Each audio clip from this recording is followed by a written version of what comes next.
Please refrain from using any further obscenities in the presence of these people. What? I've warned you. I'll be forced to thrash you. Coming to America wasn't just a typical comedy. It was an action-packed cult classic, packed with kings, barbershop banter, and even a main actor who played multiple roles. These are 15 shocking facts about Coming to America that will blow your mind. And as a bonus, the whole studio got sued for the movie. But why? So, sit back and let's rewind time. Number 1. Before Norbit and the Nutty Professor, Eddie Murphy only played a single role in each of his movies. Yet Coming to America demanded something different, with various characters who all required a very distinct kind of humor. Eddie believed that only he would be the one to pull off the authentic feel of each character. But the studio didn't believe this was even possible. Being inspired by the performance of Peter Sellers in Dr. Strangelove, Eddie insisted, where he'd end up playing not one, not two, but 4 different characters, each requiring their very own makeup. This meant that when he wasn't acting, he spent a large part of his time with the makeup artists. But you won't believe why Eddie almost withdrew from filming before it even started. Number 2. Before filming began, Eddie Murphy was given the script. What he found was that the film was about an African prince, actually named Eddie, who came to the United States. He hated it. Eddie insisted that he did not want to play himself and that people associate the role with any of his stand-up performances or roles. The result? Prince Akeem of Zamuda visiting the United States for the first time and exploring American culture for the first time. One awkward moment after the other. About this wedding. The guests are waiting, Your Majesty. Let them wait! Number 3. When the cast was finally selected, the studio had one massive problem. No one was white. This was back in the 1980s, when studios believed that someone white was needed for the movie to appeal to various audiences. To appease the studio, Eddie turned to longtime friend Louis Anderson. According to an interview by Eddie in 2021, this was his response when asked for a white man to be in the cast. I was like, really? So I was like, who's the funniest white guy around and a friend of mine? Oh, Louis perfect. And that's how Louis ended up in the movie. Number 4.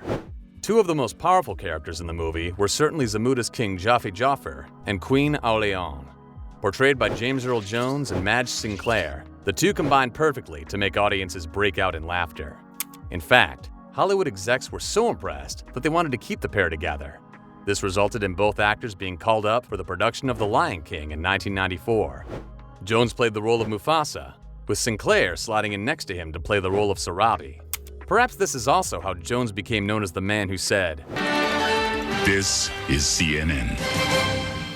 Number 5. One of the most fascinating parts of the movie is when the cast visits McDowell's. It was purposely designed to resemble a McDonald's. It even had the M scribbled across the window, further lending some credibility to perhaps being filmed in a real McDonald's store. Yet, this wasn't the case. In fact, it was actually filmed in the Queens Boulevard Wendy's location, which stood until 2013, before being demolished for new luxury apartment buildings. Number 6. When Eddie Murphy first proposed the idea to Paramount, he had a completely different mission and title for the movie. Eddie envisioned it as an African prince leaving his palace for the first time in hopes of finding love in the United States. To capture all of this, he titled the film The Quest. But it didn't sit well with the studio, sounding more like an adventure instead of a comedy. Paramount insisted on changing it, and it would eventually turn into Coming to America, which became one of the most iconic films ever made. At least it gives a glimpse into Eddie's mindset, with it not just intended to be a comedy, but a heartfelt story of a man searching for love. Number 7. One of the biggest problems for black actors was breaking into the Japanese market. The country was notorious during the 1980s for skipping over films that had a majority of black actors, and they never truly made it to the box office. Yet, Coming to America was different, and it felt like a solid movie that had some humor for people of all races. It actually made its way to the box office in Japan. While no figures are available to show exactly how much it made, it is clear that the movie broke down barriers and opened the door for even more actors to be featured in the Japanese market. Number 8.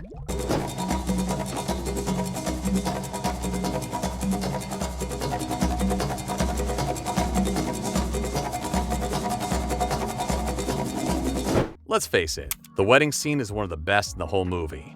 Not only does it embody the real meaning behind the movie, but it also has some of the best choreography ever seen. However, finding a great choreographer wasn't that easy. Yes, there were some big names thrown around, but director John Landis was hell-bent on the women who choreographed Janet Jackson. Knowing Paula Abdul for being season ticket holders at the Lakers Stadium, Arsenio Hall and Eddie Murphy were already acquainted with her. They introduced her to Landis, who immediately loved the young lady. But this meant that one of the most important scenes was choreographed by a 19-year-old. Number 9. One of the biggest actors in Hollywood is none other than Wesley Snipes. Yet, when he auditioned for the role of Daryl, many believed he'd nail it, but unfortunately, he lost the role to Eric LaSalle. Nevertheless, Snipes was adamant that he wanted to collaborate with Murphy at least once, and he'd finally get this opportunity in the sequel produced in 2021. Perhaps the studio believed he needed a little more star power before he could finally earn the right to act alongside Eddie Murphy. Number 10. Following the success of the film, the studio believed they could capitalize on its success with a possible spin-off TV series. Yet many of the key actors would not return to reprise their roles. For example, Akeem wasn't returning for the sitcom, with Tommy Davidson starring his younger brother Tariq. The show didn't get any real traction, with only the pilot being released in 1989. Scathing feedback from fans and even a trial audience forced the studio to immediately pull it from production. Fans had to wait another 33 years for the sequel to be released, and it was certainly worth the wait. Number 11. By the mid-1980s, Eddie Murphy had become one of the biggest comedy actors in Hollywood. He played multiple roles, all of them earning major success. But with this success came some fame, and women were naturally drawn to Murphy. Unfortunately, many of these flings quickly fizzled out, and Eddie became tired of women only dating him for his fame. The main theme of Coming to America perfectly captures Eddie trying to find love, but having to deal with women who only want his vast wealth and status.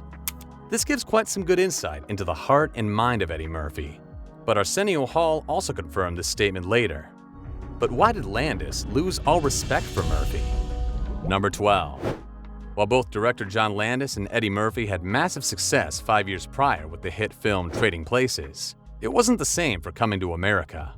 According to Landis, he and Murphy had a lot of problems, suggesting that when the two first worked together, Murphy was a young, energetic man looking to chase success and follow instructions. However, it wasn't the same when he filmed Coming to America, with Landis suggesting all Murphy's success had gone to his head. In fact, Landis said the following about Murphy in a 2005 interview. The guy on Coming to America was the pig of the world, the most unpleasant, arrogant, bullshit entourage, just an asshole. We had a good working relationship, but our personal relationship changed because he just felt that he was a superstar and that everyone had to kiss his ass. He was a jerk, but great. In fact, one of the greatest performances he's ever given. At least the two would settle their differences, creating one of the all-time great movies of the 20th century. Number 13. There is no African country with the name Zamuda, but Eddie didn't want to use any real African country. In fact, he wanted something that sounded unique and would give the impression of a place no one had ever heard of. So they came up with the name Zamuda, but this wasn't entirely random. Screenwriters Barry Blaustein and David Sheffield actually chose the name of one of their friends, writer Bob Zmuda, a friend of Andy Kaufman. It was a major success, and the name became a very interesting part of the film's history. I bet if Google were around, the internet would be flooded with search requests about Zamuda. But why was Eddie actually sued? Number 14. When the movie was first released, everyone loved it. But one man, filmmaker and writer Art Buchwald, didn't believe that Murphy was the sole writer who came up with the idea. He actually wrote It's a Crude, Crude World, later renamed King for a Day in 1982, where he'd have a similar idea of someone coming to the United States. Buchwald firmly believes Murphy had stolen the idea, copied it, and created the film Coming to America. So, the case went to court, with Paramount losing and having to pay a hefty settlement to keep Eddie Murphy as the sole writer. Perhaps this was his only way to earn some dough, since his own film was marred with production issues. Number 15. Excuse me. Hey, it's Kunta Kinte! During the barbershop scene, an older Jewish man is seen calling Akeem Kunta Kinte. It might sound a little random, but diehard fans of John Amos would know exactly where this reference comes from. Now, Amos played the role of Cleo, one that was originally intended for James Earl Jones, but this was actually a throwback to the 1977 miniseries Roots. in which Amos actually played the adult version of Kunta Kinte. Those who didn't watch the series might have missed this inside joke. But Coming to America certainly took humor to a new level, without crossing any real boundaries. It might not have had the success of a movie like Terminator, but there was far less controversy.